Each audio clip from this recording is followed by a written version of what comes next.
Bonjour, bienvenue dans ce point bourse du 7 novembre 2024. Alors aujourd'hui, on continue sur la lancée de l'élection américaine avec les marchés qui sont plutôt positifs et qui jouent toujours la hausse de pas mal d'actions. Et puis on a également la Fed qui devrait donner normalement aujourd'hui encore une baisse de 0,25 et confirmer la, la série de baisses des taux pour relancer l'économie. On est à 5% de taux sur le taux de refinancement à la Fed, sur le taux le plus haut actuellement. On passera à 4,75.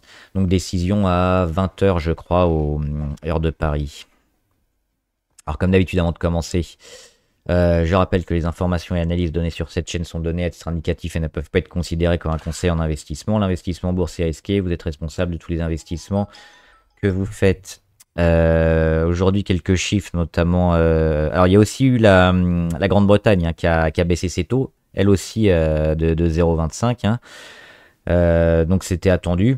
La confirmation que toutes les grandes banques, c'était déjà commencé avant notamment, mais continuent leur cycle de baisse des taux pour relancer l'économie et le marché l'apprécie plutôt bien. Ça devrait encore être confirmé donc ce soir aux États-Unis. Au niveau des inscriptions hebdomadaires au chômage, toujours aux États-Unis, on est retourné à 221 000, donc c'était ce qui était attendu à quelques milliers près, donc rien de nouveau.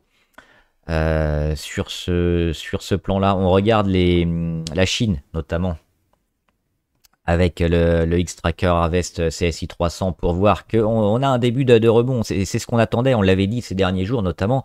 Après le plan de relance de la Chine, le breakout, le pullback, les prises de bénéfices, l'accumulation, et c'est là qu'on devait sortir normalement par le haut. Bah, c'est exactement ce qu'elle a fait. L'annonce de la Chine, boum, on monte jusqu'à ici 35, on revient sur le pullback, zone d'accumulation, et là, depuis ces 2-3 derniers jours, on casse une zone importante ici. On voit aussi au niveau des indicateurs la confirmation que l'impulsion donnée il y a quelques semaines avec le plan de relance chinois est en train de porter ses fruits. Donc ça, c'est plutôt la bonne chose. On a évidemment la même chose sur le Dow Jones Shanghai, c'est encore plus marquant parce qu'on a perdu beaucoup moins. On est quasiment revenu sur les plus hauts de l'après-annonce. Donc une bonne chose sur les marchés chinois. Le Dow, alors ça c'est hier, aujourd'hui on est quasiment stable sur le Dow Jones. On a fait un gap avec l'élection et on est sur les plus hauts historiques sur le Dow Jones, on le voit, à près de 43 700 et quelques. Donc les marchés actions vont plutôt bien. Et à voir si on va lancer le rallye de fin d'année dès maintenant, parce qu'on est que le 7 novembre, mais on voit plutôt des choses un peu positives partout. Alors il y a quelques actions encore avec les résultats qui tombent et qui sont un peu vendus, on va en reparler notamment en France. Mais dans l'ensemble, c'est plutôt largement correct et largement acheté. Et le Nasdaq qui continue également sa progression avec plus 1%.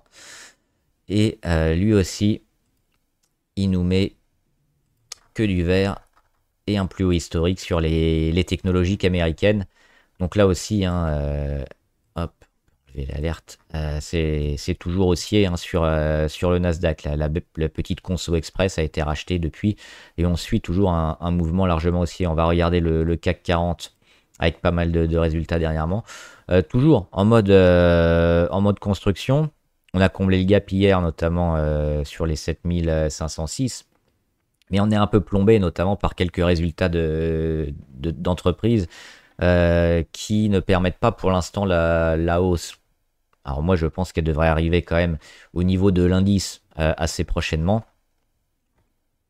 Mais pour le moment, oui, c'est les baisses qui sont un peu sévères et qui plombent le CAC.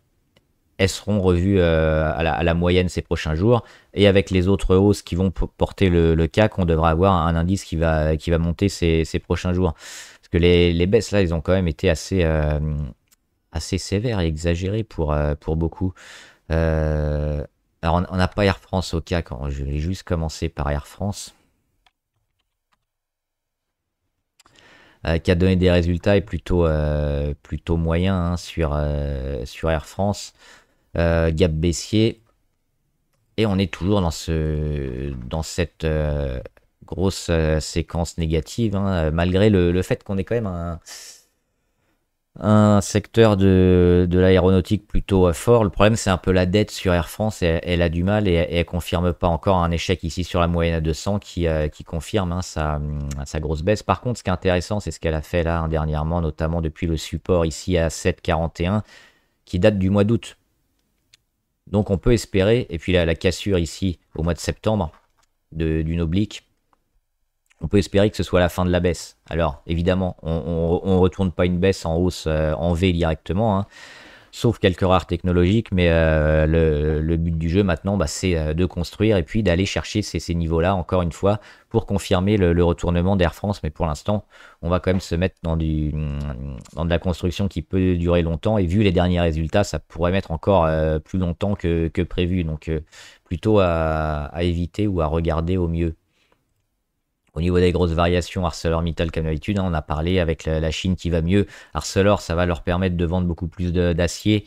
Donc là aussi, on est largement favorable. Hein, on l'avait dit notamment au mois d'octobre. Donc rien de nouveau là-dessus. Kering qui fait un petit rebond. On va reparler du luxe après. C'est un peu tendre quand même pour y voir une tendance marquée.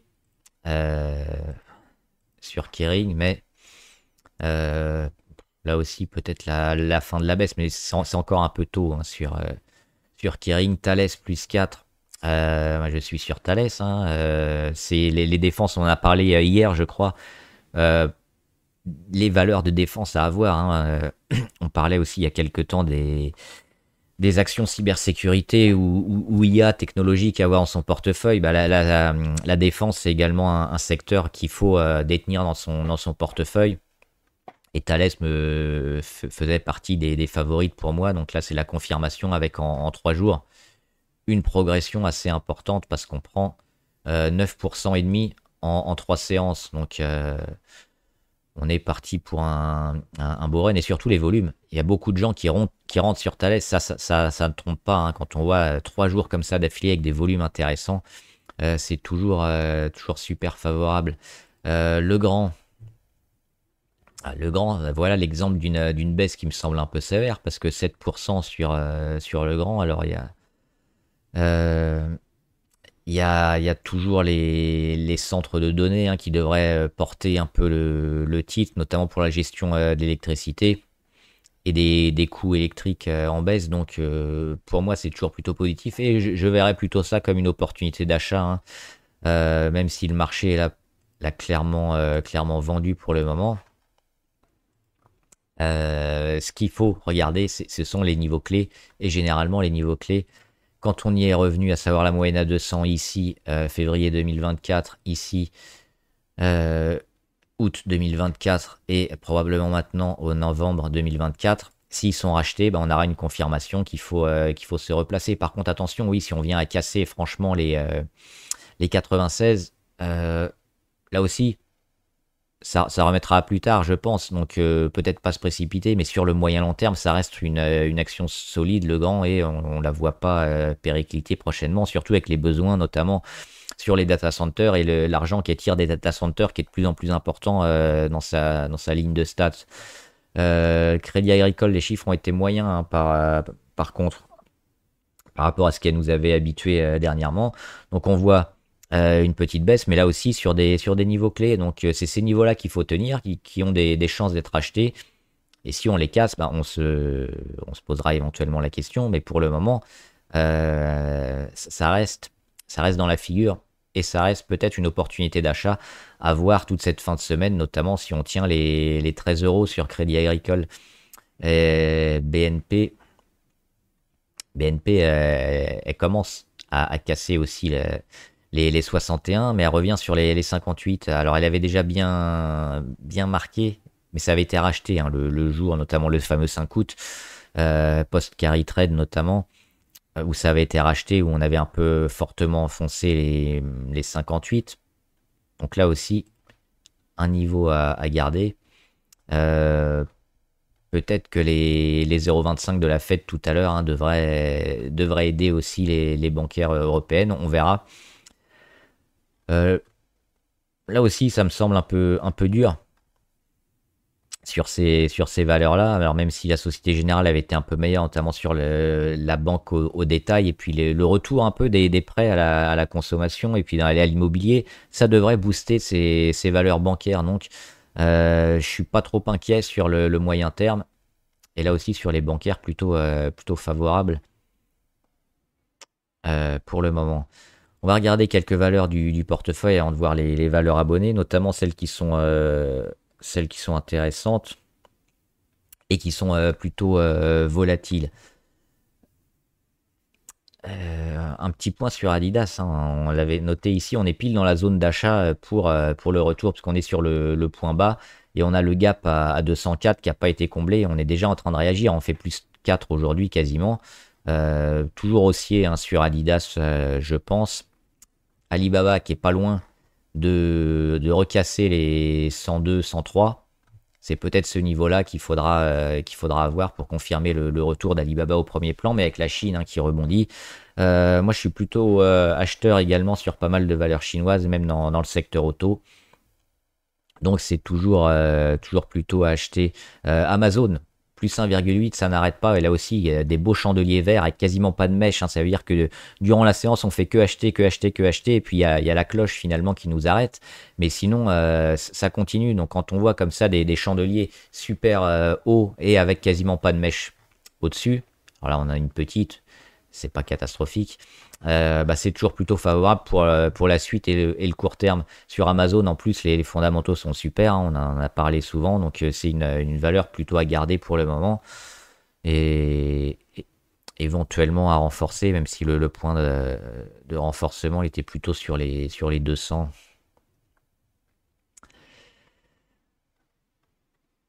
BYD, là aussi, oh, j'en avais parlé hier, je vais pas la refaire.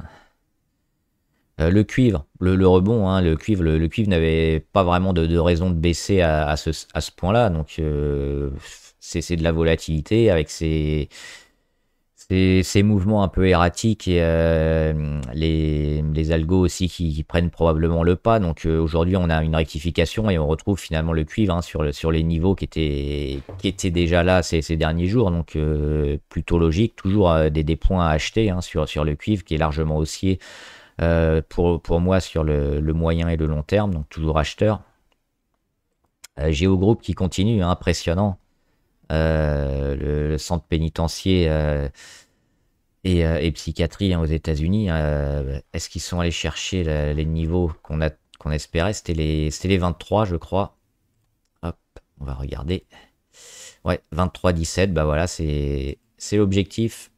Donc maintenant, moi, je montrerai les stops. Peut-être ici sur 22, mais le plus gros effet. Hein, donc, alors, on peut toujours encore aller plus haut et partir en exponentiel sur GeoGroup, mais n'oubliez pas de prendre vos bénéfices hein, si vous avez suivi le trade notamment. Hermès, hein, rentré sur Hermès il n'y a pas longtemps, là aussi on bute pas mal de fois sur la moyenne à 200, mais aujourd'hui le chandelier est quand même plutôt pas mal, hein, avec plus 3, on s'arrête pile dessus, et puis on a eu une belle phase d'accumulation ici autour des 2077. Les volumes aussi sont plutôt bons. Au niveau des indicateurs, il n'y a pas grand-chose, hein, c'est plutôt neutre, mais on suit toujours cette tendance plutôt bonne, et une tendance de fond haussière, donc sur Hermès. Là aussi, largement haussier. Et je pense que c'est toujours le moment de rentrer hein, sur le luxe et plutôt sur Hermès que sur les autres. Alors, il y a quelques valeurs abonnées sur le luxe qu'on verra après, dont certaines qui font peur. Mais oui, Hermès, plutôt à privilégier, hein, comme d'habitude. HubSpot, on en avait parlé. Alors, je sais plus si c'était avec les membres ou avec tout le monde. Mais oui, HubSpot, il fallait la prendre évidemment. Hein, et aujourd'hui, elle a donné ses résultats. Résultat hier, enfin hier après bourse du coup. On bat le consensus sur le bénéfice par action, on bat aussi le consensus sur le chiffre d'affaires, hein, 669 millions contre 646 espérés, et puis on voit surtout l'augmentation du chiffre d'affaires, hein, 530, 550, 597, 619, 646, et le prochain 669, et à chaque fois elle bat le consensus, donc des chiffres d'affaires qui explosent, des bénéfices par action qui explosent, et puis le ralentissement qui finalement va va ralentir parce que la croissance, parce que la baisse des taux, parce que la relance de divers gouvernements. Donc oui, sur HubSpot, c'est tout bon. Et là, il nous fait un super gap. Hop, ici. Et on est plutôt aussi confiant hein, pour la suite et aller rechercher, on l'avait dit, hein, l'objectif minimum, c'est d'aller retrouver déjà les 693, mais pourrait faire peut-être beaucoup mieux. Il faudra voir le contexte économique en décembre, janvier, mais a priori, à court terme, hein, c'est cette zone-là qu'on va aller jouer. Mobileye aussi, on en avait parlé de Mobileye à acheter, bah voilà, avec notamment le secteur auto hein, qui était en reprise, on avait parlé avec le Palladium, les 16-20 qui faisaient obstacle, ils ont sauté aujourd'hui, et donc confirmation, hein, moi je suis rentré sur Mobileye sur les 15.2, donc là aussi le pic de volume, le retour. Euh, alors, on pourrait aussi avoir un début de peut-être quelque chose comme ça hein, sur Mobileye. Il faut savoir ce qu'on joue. Est-ce qu'on va jouer le court terme ou peut-être le moyen long terme, mais on risque d'avoir une ou plusieurs zones un peu compliquées, notamment ici sur les 20 ou sur le retour de la moyenne à 200 un peu plus haut autour des 21, 21,3 qui pourra permettre un peu à la valeur de baisser à court terme, mais là il faudra toujours aussi réajuster avec le contexte sur le secteur auto, sur les déstockages, éventuellement sur les chiffres si Mobileye en donne d'ici là, pour voir où ça peut nous mener. Mais si on casse tout ça facilement, il faudra rester. Mais oui, si on a un petit échec sur les 20-21, se poser la question à court terme, parce qu'on aura pris déjà près de 40%. Alors on n'est pas là, mais on est à combien là? On en est à environ 11 à 12%. Moderna qui a donné ses chiffres aujourd'hui, est-ce que c'est peut-être le moment de renforcer? Alors on hésite hein, sur Moderna. Les chiffres de Moderna qui reviennent et ils sont revenus plutôt bons, hein. Notamment on a battu un peu le consensus, même largement le consensus, notamment on le voit sur le chiffre d'affaires hein, qui est assez fluctuant aussi hein, sur Moderna. Forcément il y a les vaccins anti-Covid qui ont beaucoup mieux marché que prévu. Donc on le voit ici, hein, on a battu souvent le consensus, mais on avait des chiffres d'affaires qui étaient en baisse, parce qu'on était parti de 1,4 milliard, après 2,5 milliards, on était tombé à même pas 100 millions. Donc compliqué. Pareil, 128 millions espérés, alors on les a battus, mais on le voit sur un ordre d'échelle comparable, on était à 200 millions, donc c'était vraiment très moyen. Et là, on repart à la hausse, avec espéré 1 milliard 24 et on fait 1 milliard 86. Et pour le prochain trimestre, on espère 1 milliard 560. C'est-à-dire qu'on retrouve un peu les chiffres Covid, les chiffres à milliards de Moderna, qui possède en plus pas mal de thérapies hein, en phase 2, phase 3, et aussi pour des traitements contre le cancer du poumon, cancer de la peau. Là aussi, ça peut faire exploser le titre, je pense, si on a une thérapie qui fonctionne sur ces maladies-là qui sont actuellement difficilement traitables et qui peuvent permettre un changement radical grâce au traitement de Moderna. Donc oui, peut-être enfin la fin de la purge sur Moderna, parce que le graphe il est catastrophique. Techniquement on aurait dû partir depuis longtemps. Moi j'ai décidé de rester parce que les fondamentaux m'intéressent et puis le secteur également. Et depuis très longtemps, hop, ici, le plus haut du mois de mai 2024, le rebond sur le mois de juillet, on le casse aujourd'hui. Alors là on revient en dessous actuellement, mais on a sur l'ouverture, on a cassé cette zone-là. Deuxième chose, on casse aussi, alors on ne le tient pas, mais on casse la moyenne à 20 jours. On l'avait déjà cassé ici le 29 octobre, pas tenu, mais on voit que c'est quelque chose qu'on n'avait pas connu depuis le mois de juillet. La moyenne à 20 jours. On est en chute libre totale depuis cet été. Et là, ça commence enfin à se stabiliser. Alors oui, le cours, il n'est pas énorme, hein, 51. Peut-être un point bas sur ces niveaux-là, et le moment peut-être de renforcer ou d'acheter Moderna hein, si vous êtes intéressé. Le graphe est toujours baissier, hein, c'est plus en anticipation et en spéculation pour jouer les produits, parce que techniquement, normalement, il faut éviter, ou alors, si on avait ce chandelier-là vert, on aurait un signal d'achat, d'opportunité éventuellement. Là, il est rouge, malheureusement, on repasse en dessous. Mais on sent quand même que ça baisse plus trop sur Moderna, donc c'est à surveiller, je pense. Nvidia hein, qui va rentrer au Dow Jones, qui continue sa progression, qui casse les 140. Elle est à 148, nouveau plus haut historique sur Nvidia. On l'avait dit, hein, l'IA, l'intelligence artificielle, n'en a pas terminé. On va encore avoir au moins le début du semestre 2025 porté par ces technologies parce qu'on en a trop besoin. Et les leaders sont toujours là. Donc oui, toujours à rester hein, sur Nvidia. Ruby, on a eu un début de réaction, c'est ce qu'on espérait sur le support ici autour des 21,40. Il faut voir la réaction si on arrive à combler le gap ou pas. Je trouve que c'est sévère. Alors il y a eu du dividende aussi.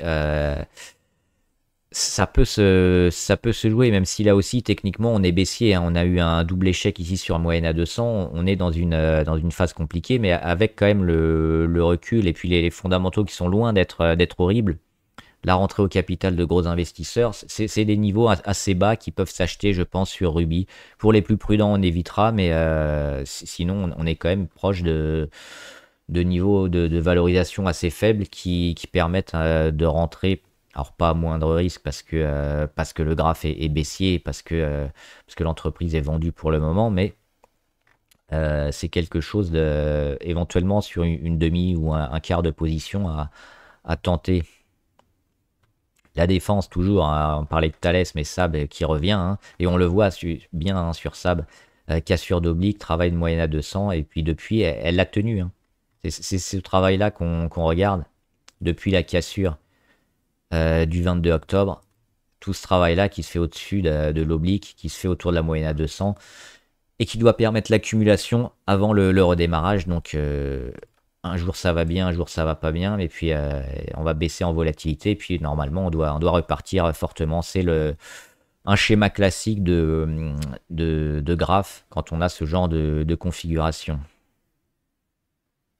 Tesla, on en avait parlé, à court terme c'est haussier, hein, porté par Trump, donc c'est quelque chose qu'on peut suivre avec des stops. Généralement sur la veille ça fonctionne bien, et puis le jour où ça commence à vendre, prendre ses bénéfices court terme. À moyen terme, on a toujours assez peu de visibilité sur Tesla, mais là, on profite du momentum et de l'élection américaine, notamment. Trump Media Technologies a un peu de mal. Alors, une demi-position hein, qui était vendue sur l'ouverture quand on avait fait plus 20, je crois, un truc comme ça. Plus 29. Donc, il reste, pour moi, il me reste une demi-position à garder parce que je pense qu'on peut encore. Il y a beaucoup de volume. Il y a une victoire, il y a eu déjà des prises de bénéfices, donc on peut espérer peut-être encore une nouvelle hausse sur cette valeur-là. Alors c'est très volatile, hein, attention. Ça peut encore baisser, mais moi je viserais quand même une zone plutôt haute et puis peut-être les 50 ou 60 d'ici la fin de l'année ou début d'année prochaine. Hein. C'est l'investiture, c'est au mois de janvier, c'est mi-janvier pour Donald Trump, donc éventuellement à surveiller. Valourec qui est en train de confirmer, hein, elle confirme ici la cassure à la fois des 14. Les 14 euros, c'est le niveau clé hein, sur Valourec. Et la cassure de la moyenne à 200, on a fait encore un retour ici autour des 15,5, donc c'est parfait. Et puis on n'attend plus que éventuellement le rachat. Alors la vente à découvert baisse, mais très peu, on est toujours autour du 8%. Donc on a encore un potentiel énorme hein, éventuellement de short squeeze si les vendeurs à découvert se rachètent. Et si on a une rumeur de rachat d'ArcelorMittal, hein, d'OPA sur Valourec, ça peut être jackpot. Donc oui, plutôt favorable également sur Valourec. Et puis on va regarder les valeurs abonnées. Agrogénération, non, hein, j'en ai parlé déjà, c'est catastrophique ce genre de graphe, il faut pas acheter, c'est horrible. ASML Holding, Elle est en train de s'accrocher ou de lâcher, on sait pas trop, c'est entre deux, hein. Alors c'est baissier quand même, le graphe il est mauvais. C'est pour ça que moi je préfère attendre quand même, parce que les prévisions sur le secteur étaient quand même assez, assez mauvaises. Donc je pense qu'on peut toujours aller plus bas. Il faut attendre un début de réaction, quelque chose de concret pour rentrer. Il ne faut pas l'anticiper sur les semi-conducteurs ASML et attendre. Attendre un retour autour des 666 ou plus. Celsius Holding, c'est baissier aussi, hein. Alors on avait une petite réaction ici avec le gap haussier, mais il a déjà été comblé. Et puis on continue, hein, la baisse. Donc pour l'instant, là aussi, alors les volumes sont intéressants, hein, sur le gap, mais on voit que ça n'a pas tenu. Donc c'est encore une valeur qui est baissière. Et je pense que un des niveaux clés, c'est celui-là, hein, c'est les 36,7 qu'il faudra recasser à la hausse. En phase aussi, hein, alors on avait stoppé la chute sur en phase, on avait des phases ici de congestion, hein, entre les deux obliques blanches, mais finalement on n'en est jamais sorti. À chaque fois on butait sur les 139, et là on est sorti par le bas avec un gap qu'on a comblé quasiment, je crois, au point près dernièrement. Ici, il est comblé, mais on en refait un autre dernièrement. Donc oui, c'est des valeurs comme ça, hein. On le répète, les valeurs baissières ont plus de chances de continuer à baisser, et les valeurs haussières ont plus de chances de continuer à monter. C'est des statistiques, donc après, il faut prendre en compte le contexte et les dynamiques. Mais quand on tente d'acheter ces actions-là, bah, il faut savoir ce qu'on fait aussi. ESSO, moi je suis parti, hein, je suis plutôt défavorable maintenant sur ESSO. Peut-être que le retour de Trump va aider un peu les pétrolières américaines, mais pour l'instant sur ESSO, on n'a pas trop de signaux favorables. Alors, on vient de ressortir aujourd'hui des 30, hein, au niveau du RSI, on est à 31,6, mais c'est encore un peu tôt. Et pour le moment, oui, ça reste baissier aussi. Donc là, c'est hautement spéculatif, je pense, de rentrer sur cette valeur-là. Estée Lauder dans le secteur de la santé, et ben voilà, c'est moche aussi, hein. On dirait du Kering presque. La grosse baisse depuis janvier 2022, le rebond janvier 2023, un rebond, on est où en janvier 2024 aussi, mais on n'y arrive pas. Hop. Et depuis, bah, on casse les plus bas Covid, ici. On casse même le plus bas de 2018. Il n'y a rien à faire sur Estée Lauder quand c'est comme ça, hein. Ça peut aller à la casse et ça peut toujours aller beaucoup plus bas. Et puis là, les volumes de vente énormes sur Estée Lauder, donc non, absolument pas. Alors sur du trading court terme et puis de la gestion, un peu de la micro-gestion, oui, on peut éventuellement s'en sortir et puis avoir, on le voit par exemple entre hier et aujourd'hui, hein, on fait plus 5-6%, donc c'est beaucoup. Mais c'est risqué. Et puis pour de l'investissement et du moyen terme, bah non, ça reste toujours baissier. Donc il faut éviter. Et que Exitech Holding AB, hein, ça doit être en Suède. Je sais pas où c'est. Alors là, elle est à Francfort. J'ai pas dû la trouver ailleurs. C'est pas terrible. C'est même super moche, on le voit ici, hein, notamment avec la cassure, le premier avertissement au mois d'août de cette année, et puis le deuxième au mois d'octobre où on vient casser définitivement.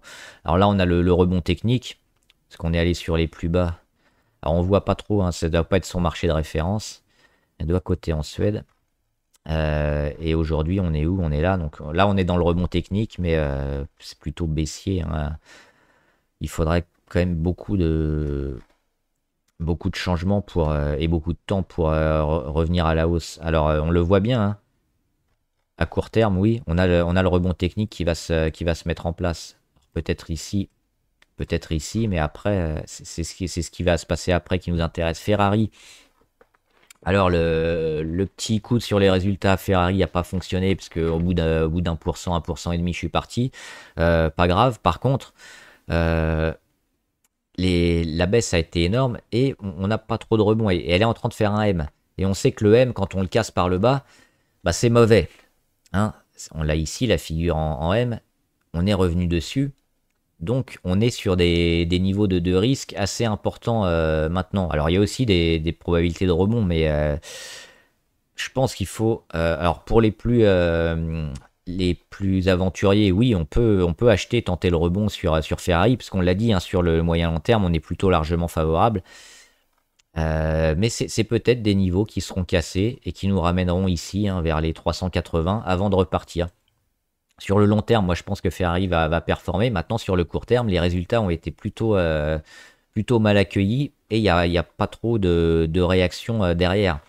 Donc à court terme, je serai prudent, je serai observateur et sur des signaux de reprise intéressants, peut-être que je me placerai. Hafner, bah toujours pas. Toujours pas sur Hafner, hein, ça met du temps.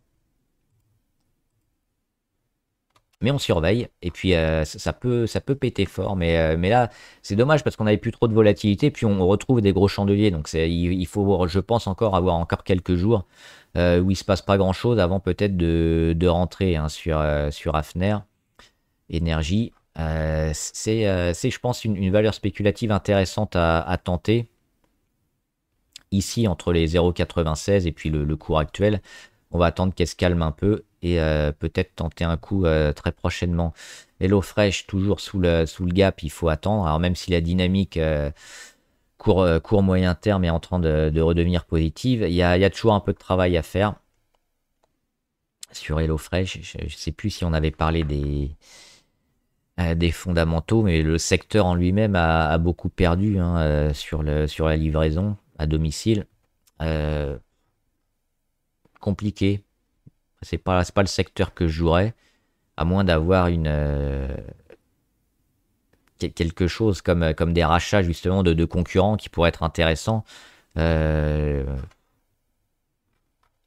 une valeur, hein. Post-Covid, forcément, ça a explosé.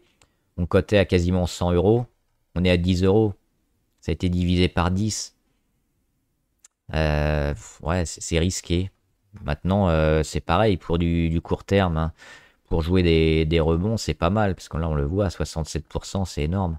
Après le gap haussier, ici, hein, si on le tentait, enfin, après le gap, donc si on clôturait là, ouais, 62%, donc oui, on peut gagner de l'argent avec des valeurs, hein, qui sont baissières, qui sont relativement mauvaises, voire endettées, mais sur de la spéculation ou des retournements, ça peut toujours s'entendre. Mais là, on arrive quand même probablement au début de la fin. Il faudrait des gros volumes pour soutenir la hausse. Ipsos, rien de nouveau. On est en train de faire le rebond technique. On verra jusqu'où ça va nous mener, mais ça reste baissier, hein.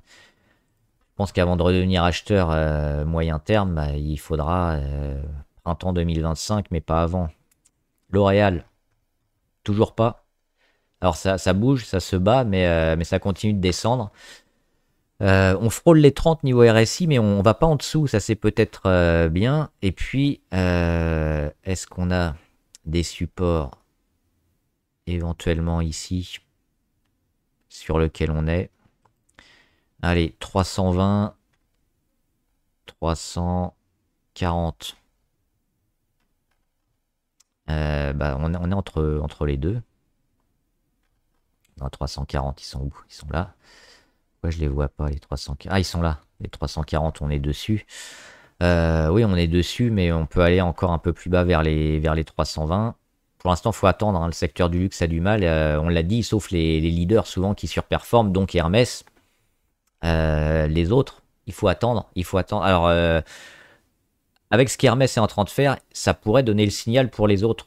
C'est ça qu'on va voir. Si Hermès arrive à confirmer derrière, ce que je crois aussi, bah, celles qui ont sous-performé devraient pouvoir sortir la tête de l'eau, dont L'Oréal. Mais elles le feront, je pense, après les leaders. Donc plutôt attendre la confirmation des gros. Nestlé, c'est toujours négatif, hein. Nestlé, il n'y a rien à faire. On fait que descendre, on fait que casser. On va direction probablement les 73. Nexans. Gap baissier, encore un. Par contre, racheté en séance, alors comme la dernière fois, sur Nexence, je crois que ouais, c'est ça, c'est sur les câbles électriques. Donc, plutôt là aussi, hein, pas mal de visibilité sur ce secteur. Euh, Ça ressemble à des opportunités d'achat pas mal ici sur les 114, hein. Hop, 114 échecs, travail, accumulation, on met un plus haut, on fait un retour très proche de la moyenne à 200. À voir cette semaine. Ça peut être intéressant pour ceux qui sont pas sur Nexence si on tient les 114. En dessous de 114, la semaine prochaine ou cette fin de semaine, j'aurai pas le même discours. Mais si on a sur Nexence un travail comme ça, hein, et qu'on repart vers le haut, toujours en mettant un stop autour des 114 ou un peu en dessous, je serais plutôt positif. C'est une valeur qui a beaucoup de carnets de commandes et qui a de la visibilité, donc qui est intéressant. Pluxee, il y a Edenred aussi qui rebondissait dernièrement. Alors c'est un secteur qui est à la fois sous-pénétré, qui pourrait rebondir, mais qui est un peu pénalisé par le législatif avec les possibles plafonnements de commissions sur les tickets restaurants, entre autres. Donc Pluxee, elle est un peu entre deux. À ce stade, ça reste spéculatif. Donc oui, éventuellement pour une petite ligne, mais le secteur, on peut s'attendre peut-être des fois à des claques, notamment si on a une loi qui se confirme, hein, que ce soit en Italie ou en France, sur les commissions et le plafonnement des commissions. Pour l'instant, c'est largement vendu. Alors comme d'habitude, hein, quand on a des valeurs comme ça assez volatiles, les rebonds techniques sont assez juteux, mais c'est un peu risqué quand même. SPI aussi plutôt favorable au niveau de la visibilité du secteur et des commandes. Elle a baissé un peu fortement avec un gap, mais là aussi on voit les niveaux techniques rachetés. Un peu comme sur Nexence, ici sur les 32. On en avait parlé déjà, hein, j'avais mis les points. Et là, hop, comme par hasard, bah, ça fait la même chose. On mèche dessus et puis derrière, c'est en train d'être racheté. Donc oui, si on veut rentrer sur SPI, on peut. On met un stop autour des 32. Si on revient sur les 32 qu'on casse, on abandonne. On sera pas loin, on n'aura pas perdu beaucoup. Mais sinon, le secteur est plutôt favorable et on peut espérer combler le gap rapidement et puis continuer la tendance plutôt haussière sur SPI. Technip Énergie. On a réussi à casser les 24,19. On met un petit gap haussier aussi, ça c'est pas mal.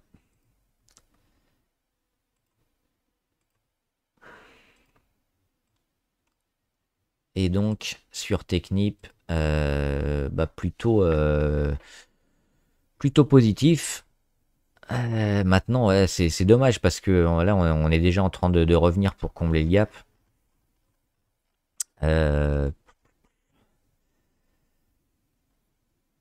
On a quand même on est déjà en surachat depuis un moment sur le niveau du RSI. La MACD est en train de flamber aussi. Et puis le cours commence déjà à mettre des mèches hautes. Donc, ouais. Moi, j'attendrai. Alors, ça semble quand même plutôt correct, mais il faut tenir les 24. Je pense qu'il faut plus de chandeliers pour là aussi avoir un avis un peu plus tranché. Mais si je devais choisir.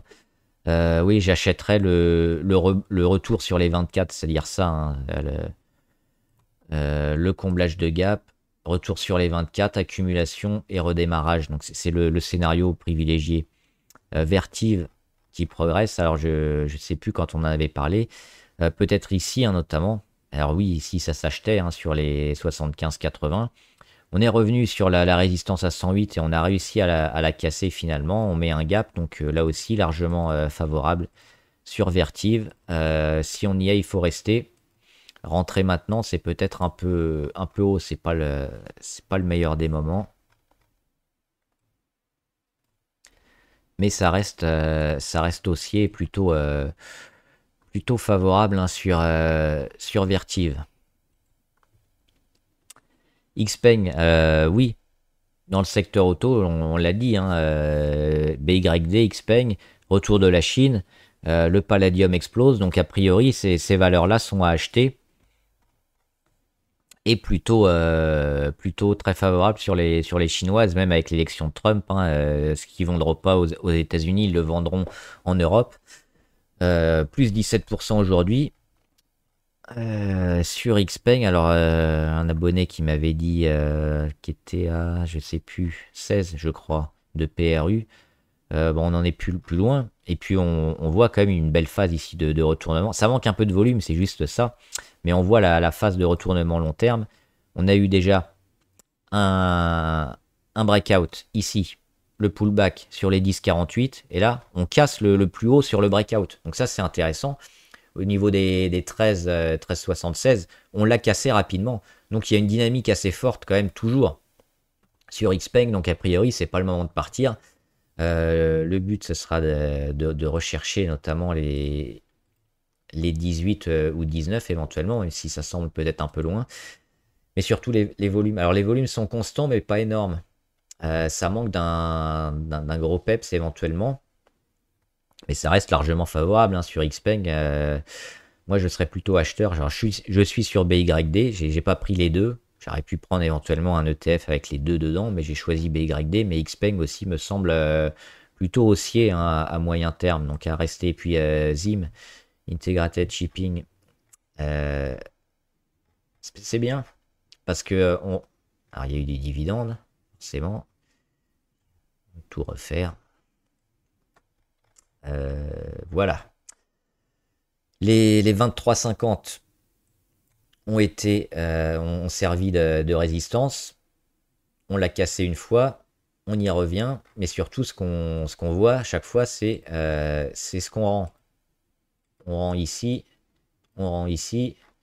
donc on rend de moins en moins.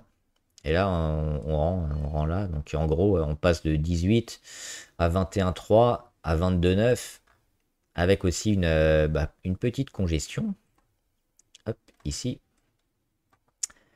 Et un support plutôt intéressant. Donc ouais, sur cette valeur-là. Plutôt favorable aussi. Mais alors, on peut avoir un retour assez fort hein, dans ce genre de config.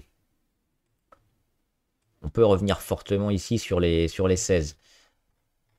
Donc pour les plus prudents, on attendra la sortie au-dessus des 26, éventuellement pour rentrer. Et sinon, ça reste acheteur quand même. Alors il faudrait voir aussi les résultats et les fondamentaux, mais vu la tête de la courbe, ça doit être plutôt favorable ce qui a été annoncé dernièrement. Mais oui, si on a un retour ici, à moins d'avoir une catastrophe, ça pourrait s'acheter hein, les 16. Sinon, on attend la confirmation ici de baisse de volatilité, puis de sortie pour se positionner. Voilà, j'espère que la vidéo vous a aidé. N'hésitez pas à me dire en commentaire les valeurs qui vous intéressent, les valeurs que vous voulez qu'on analyse, les questions si vous en avez. J'y répondrai. Bon trade, à plus.